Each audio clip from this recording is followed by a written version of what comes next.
Derek Schlope with Team Schlope in Coldwell Banker Park City. I wanted to give sellers out there a tip today. One thing that's really important as a seller is to have your home ready for buyers during their last inspection before due diligence is up.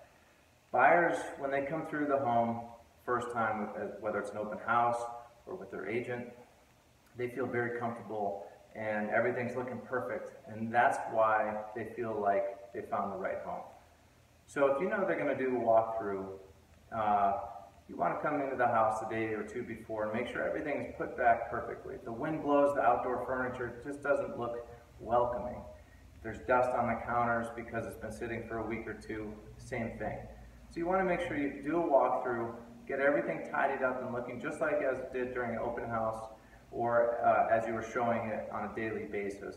That way when the buyers come through their last time before due diligence is up, they'll feel comfortable, they'll know that they've made the right choice, and it'll give you as the seller the best chance of getting to the finish line, selling your home and moving on.